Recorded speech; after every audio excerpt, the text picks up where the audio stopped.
कब्रिस्तान की में गुफ्तगू। उस रात पुराना कब्रिस्तान सराटे की आगोश में डूबा हुआ था। तभी अचानक दूर से एक धीमी बेबाती पूरी गुफ्तगू की आवाज़ गूंज उठी, जिसमें रवि और अर्जुन दोनों के खून की नादियाँ जाम कर दी थी। हवाओं की सरसराहट भी जैसे ठहरी रह गई हो। चारों ओर और धुंधली चांदनी फैली हुई थी। वो अंधेरा इतना घना था कि सिर्फ अपनी धड़कन की आवाज ही पूरे कब्रिस्तान में गूंज रही थी। मैं रवि और यह मेरा सबसे अच्छा दोस्त अर्जुन है। पिछले महीने हमने अर्जुन की दादी का देहांत हो गया था। तब से वो बहुत उदास रहता था। दोनों बचपन के यार है और हर खुशी दुख साथ बताते आए हैं। गांव वाले कहते थे कि पुराने कब्रिस्तान की मिट्टी में कोई रहस्यमय दस्तान बसी है। कभी कभी नाम न पूछी जाने वाली आवाजें सुनाई देती है। उस शाम अर्जुन ने मुझे अकेले कब्रिस्तान जाने को कहा था। डर तो लग रहा था, लेकिन दोस्ती की यारी के चलते मैंने हिम्मत करके हामी भर दी। रात के 11:30 बज रहे थे जब हम दोनों दोस्त मोबाइल की रोशनी लेकर कब्रिस्तान की तरफ बढ़ रहे। चारों ओर पेड़ों की घनी छाया फैली थी और दूर दराज के खोद खेतों की परछाइयाँ धीमी हवाओं में ससराहट घबराहट रही थी। राह में अर्जुन कई बार रुककर आस पड़ोस में सुनसान पेड़ों और पुरानी कब्रों की ओर घूरता रहा, जैसे कोई उसका इंतजार कर रहा था।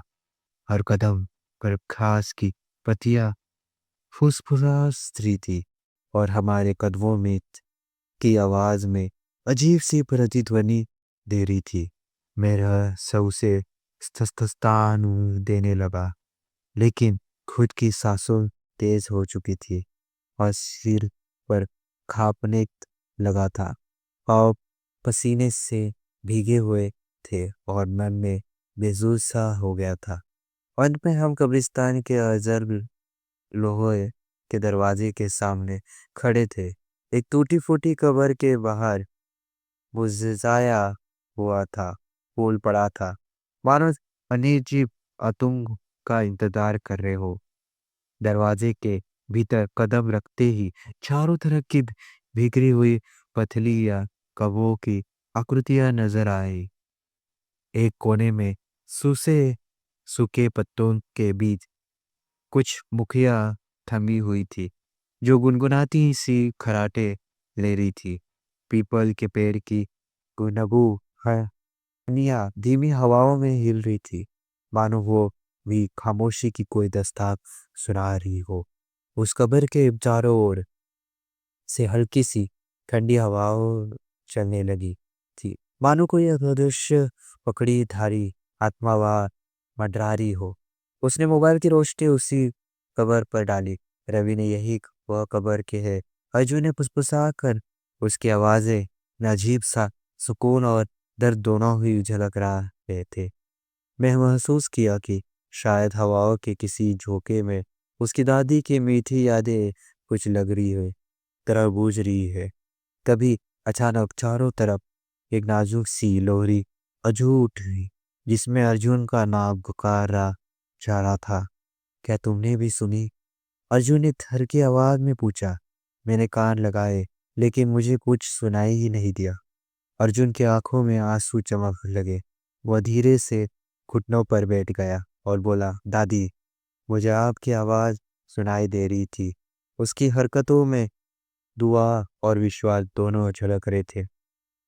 मैं अब घबरा कर उसके पास गया और बोला, बस ठीक है, सब ठीक है, हम वापस चलते हैं।